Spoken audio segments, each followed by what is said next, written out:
నమస్తే. మనతో బీఆర్ఎస్ మహిళా నేత తాండ్ర మేఘన గారు ఉన్నారు. ఈరోజు తెలంగాణ రాష్ట్ర మహిళా కమిషన్ దగ్గరికి వచ్చారు. మీరు ఎందుకు వచ్చిండ్రు? ఏం విన్నవించుకున్నారు మీరు? మేము విన్నవించుకున్నది ఏంది నేను చెప్తా. ఫస్ట్ మొట్టమొదటిగా మిమ్మల్ని అడుగుతా, మీకేం తెలియదా తమ్మి? అంటే మేము వీడికి రావడానికి రీజన్ మీకు తెలియదా? ఇప్పుడు మన రాష్ట్రంలో జరిగే అరాచకాని గురించి మన బండి సంజయ్ సుపుత్రుడు భగీరథుడు, ఆ భగీరథుడి కోసము వినతి పత్రం ఇవ్వడానికి వచ్చినాం. ఎందుకంటే 48 గంటలైనా ఒక ఆడపిల్ల మీద ఇమ్మీడియట్లీ హనీ ట్రాప్ కేసు, 17 ఏళ్ల మైనర్ పిల్ల మీద హనీ ట్రాప్ కేసు పెట్టొచ్చు. కానీ అదే పిల్లగాడు అన్యాయం చేసిండు, నన్ను మానసికంగా శారీరకంగా నన్ను చాలా హింసించిండు అని కేసు పెడితే మాత్రం ఆయన మీద ఎటువంటి చర్యలు తీసుకోకుండా, ఎందుకంటే ఒక హోదా ఉంది, ఒక సెంట్రల్ మినిస్టర్ కాబట్టి, ఆయన కొడుకుడు కాబట్టి ఆయన మీద ఎటువంటి చర్యలు తీసుకుంటలేదు. అంటే ఇప్పుడు ఈ కేసుకు సంబంధించి కరీంనగర్లో హనీ ట్రాప్ చేసిండ్రు. అసలు ఆమె ఎవరో నాకు తెలియదు, కామన్ ఫ్రెండ్ ద్వారా నాకు పరిచయం అయింది, నన్ను బ్లాక్మెయిల్ చేసింది, 5 కోట్లు కావాలని డిమాండ్ చేసింది, ఒక 50,000 పంపించిన కూడా స్టేట్మెంట్లు వస్తున్నాయి కదా. అయితే సరే, వాళ్ళ స్థాయి చూసిండా వీడు, వాళ్ళ స్టేటస్ చూసిండా ఆ పిల్ల వాళ్ళది?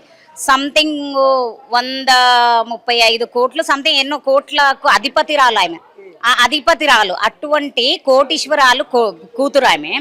అట్లా ఉన్న ఆమెకు పైసలు ఏమో అవసరము. సరే మీరు అంటారు ఓకే, ఒక 17 ఏళ్ల పిల్ల హనీ ట్రాప్ చేస్తుందా? 17 ఏళ్ల పిల్ల ఒక మైనర్కి కనీసం ఏదో ఫోక్సో కేసు అయితే కనీసం మొహం కూడా చూపియ్యరు, జడ్జి ముందు ఎవరిని నిలబెట్టరు, కేవలం లాయరు జడ్జే ఉండి వాళ్ళ ఇంటి వాళ్ళే ఉంటారు. అటువంటి దాంట్లో హనీ ట్రాప్ చేసిందంటే ఎట్లా నమ్ముతారు ప్రజలు? ఒక ఆడపిల్ల తన సీనమాలని బయట బజార్న, అది కూడా 17 ఏళ్ల పిల్ల బయట పెట్టుకోదు కదా. అవన్నీ ఏంది అని అంటే తప్పించుకోవడానికి. ఎందుకంటే ఆయన ఒక స్థాయిలో ఒక రక్షక భటుడు సెంట్రల్లో ఉన్నాడు కదా, అటువంటి ఆయన గురించి, అటువంటి ఆయన కొడుకు గురించి మాట్లాడొద్దని ఇవన్నీ. ఇప్పుడు ఫోక్సో కేసు నమోదైంది, ఎందుకు 48 గంటలు గడుస్తా ఉన్నా కూడా ఎందుకు అరెస్ట్ జరగలేదు ఇంకా? ఇప్పుడు మన రాష్ట్రంలో హోమ్ మినిస్టర్ లేకపాయే, ఎడ్యుకేషన్ మినిస్టర్ లేకపాయే, చదువుకున్న సన్నాసులు కాదు. ఇప్పుడు బండి సంజయ్ ఒక దద్దద్దం అమ్మమ్మ, ఈ ఒక గుంపు మేస్త్రి దద్దద్దం అమ్మమ్మ. ఇప్పుడు వీళ్ళిద్దరు దద్దమ్మలు కూడి ఇటువంటివి జరిగితే కేసు, ఇంకోటి ఏంటంటే వీళ్ళు పెట్టాలా, ఆ కేసు పెట్టాలా ఏం తెలియదు. హోమ్ మినిస్టర్ ఈయననే కదా, ఇప్పుడు ఏంది అనేది తెలియదు. మన హోమ్ మినిస్టర్ లేకపోవడము మన రాష్ట్రానికి దరిద్రము. ఎందుకంటే మనం చేసుకున్నది ఏ చిన్న పాపం అని అంటే ఈ కాంగ్రెస్ ప్రభుత్వాన్ని గెలిపించినందుకే అది పాపం అయిపోయి మనకు శాపంగా మారి మన ఆడపిల్లల బతుకులు ఇట్లా నాశనం అవుతుంది. ఇప్పుడు మీరు బీఆర్ఎస్ మహిళా నేతలు చాలా మంది పేట్ బషీర్బాద్ పోలీస్ స్టేషన్ దగ్గర ధర్నాలు చేసిండ్రు, కొంచెం ఇట్రండి, ధర్నాలు చేసిండ్రు.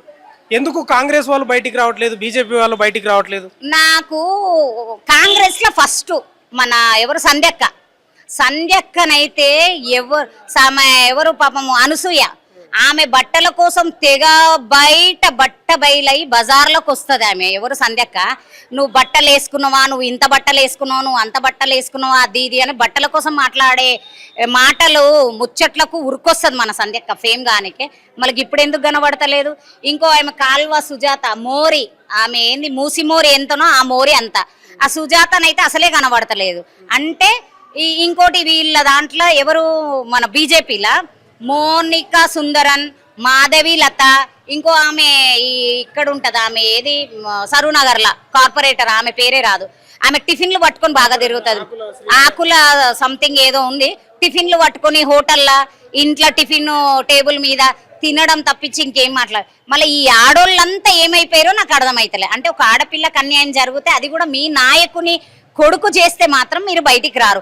అదే మీ నాయకుడిని ఒక్క మాట అంటే చింపుకొని బయటికి ఉరికొస్తారు, మూతులకు బట్ట కట్టుకొని వేరే ఆడపిల్ల ఇంటి మీదకి దాడి చేయడానికి వస్తారు. మళ్ళీ ఇదే నా సంస్కారం మీకు నేర్పించేది. నిన్న సభలో మన బండి సంజయ్ అంటుండు జై శ్రీరామ్ అని. అసలు జై శ్రీరామ్ అనే మాటకు అర్థం తెలుసా? అంటే మంది పిల్లలకు నువ్వు జ్ఞానం ఇస్తున్నావు, జై శ్రీరామ్ అనండి అని.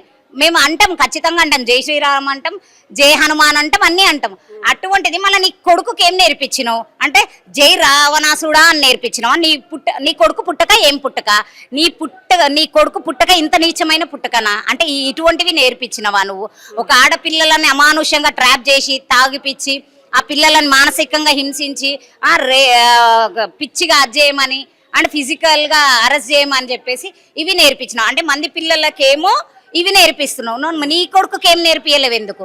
నీ కొడుకుకు బుద్ధి చెప్పలేవు ఎందుకు? ఫస్ట్ నీ కొడుకుకి చెప్పి ఇవి ఉన్నాయి కదా ఇప్పుడు మూసి సుందరీకరణ అంటారు కదా, ఈ దాని మీద మాట్లాడని బీజేపీ ఆడోళ్ళు, నేను ఇప్పుడు ఏ పేర్లు అయితే చెప్పినానో, ఈ సంధ్యక్కనే గాని, ఈ మూసి నది మురికి కాల్వ సుజాతనే గాని ఆ మూసిలో పడి జావాలి. ఎందుకంటే ఒక ఆడపిల్ల గురించి మాట్లాడని బతుకులు, మీ బతుకులు ఏం బతుకులు? అసలు మీరు ఆడోళ్ళేనా? మీరు అమ్మతనం ఉన్నోళ్ళ? అమ్మతనానికి మీనింగ్ తెలుసా మీకు? వేస్ట్ ఇటువంటి వాళ్ళు. ఎందుకంటే ఏదన్నా మన ఏంది ఇప్పుడు మొన్నటి దాకా కొన్ని సినిమాలు వచ్చినాయి, ప్లస్ ఇంకోటి ఏందనంటే లవ్ జియాద్. ఆ లవ్ జియాద్ కోసము ఈ మోనికా సుందరన్ ఏడుకేడుకో పోయింది. ఈ రాష్ట్రంలోనే తల్లి, మన హిందువులే తల్లి, మన కట్టర్ హిందూ, మన సంజయ్ అన్న కొడుకే తల్లి. ఆ సంజయ్ అన్న కొడుకే రాక్షసుడు అయ్యి గింతగనం చేసిండు. మళ్ళీ నువ్వు ఎక్కడ పోయినావు మోనికా? నువ్వు ఎక్కడ పోయినావు? నువ్వు రా బయటికి. ఎందుకంటే మన సంజయ్ అన్న కట్టర్ హిందూ. ఆ హిందుత్వానికి ఒక అమ్మాయి కూడా హిందువే. ఆ హిందూ అమ్మాయికి అన్యాయం జరిగితే నువ్వు ఏడున్నావు అంటే మొత్తము వేరు అయితే మనం ప్రశ్నిస్తాము. మన నాయకుడు కొడుకు ఏది చేసినా మనం సమర్థిస్తాం. ఇదా మీది? ఇదా ఖాళీ మీరు అదే సోషల్ మీడియాలో ఫేమ్ గానికే మీడియా స్టేట్మెంట్లు ఇస్తారు, లైవ్ మాట్లాడుకుంటారు, అంతే. నోరు లేని ఆవుల కోసం కూడా ఉరుకులా. కరాటే కళ్యాణ్ అయితే ఒక దున్నపు దొరికినట్టే ఉరుకుతుంటది ఆ బండ్లెనక. మళ్ళీ ఇప్పుడేడున్నవే దున్నపోతావు నువ్వు? ఇప్పుడేడ దాచుకున్నవే దున్నపోతావు నువ్వు? నీకు కొంచెమన్నా సిగ్గుశరం ఉందా? నువ్వు ఒక ఆడపిల్లని ఇదే లవ్ జియాదు దాంట్లో ఆ పిల్లని పట్టుకొని అసలు బాధ పడుకుంటే చెప్పిన ఒక 17 ఏళ్ల పిల్ల అర్థనాదం, ఆ పిల్ల కన్నీళ్ళు నీకు కనబడలేవా?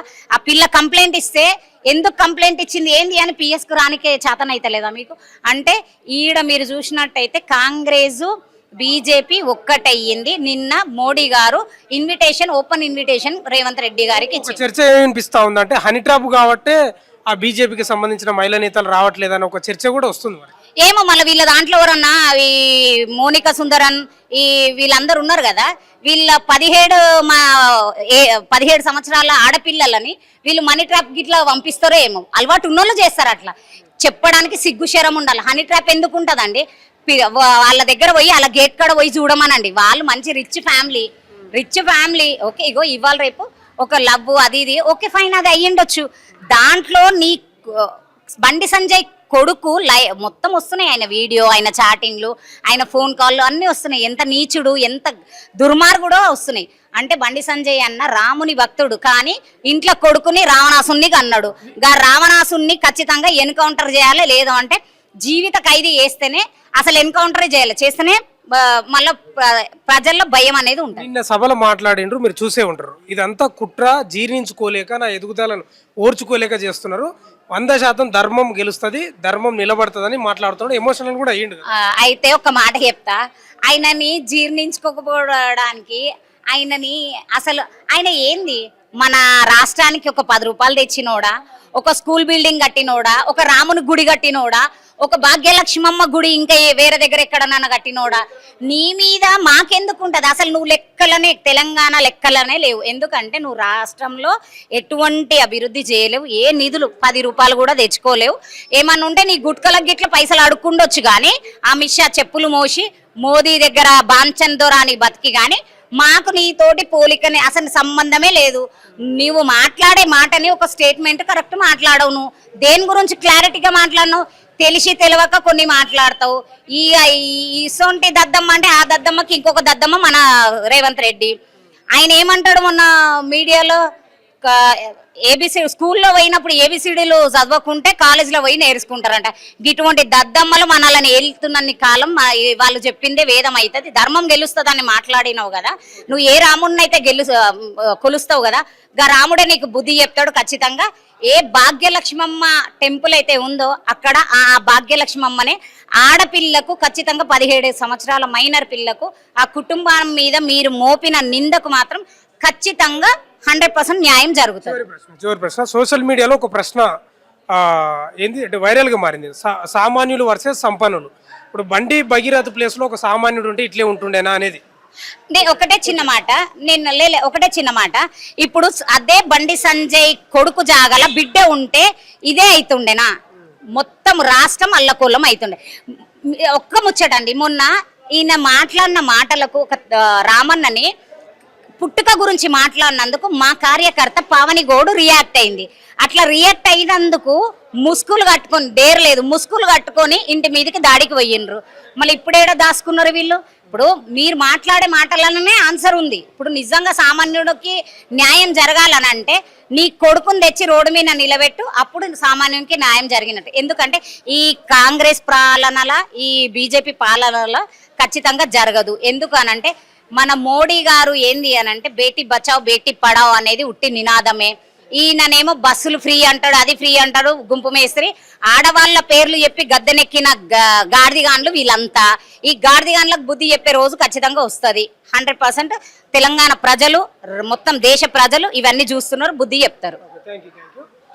తెలంగాణ రాష్ట్ర మహిళా కమిషన్ దగ్గర టీఆర్ఎస్ మహిళా నేతలు ఫిర్యాదు చేయడానికి వచ్చిండ్రు.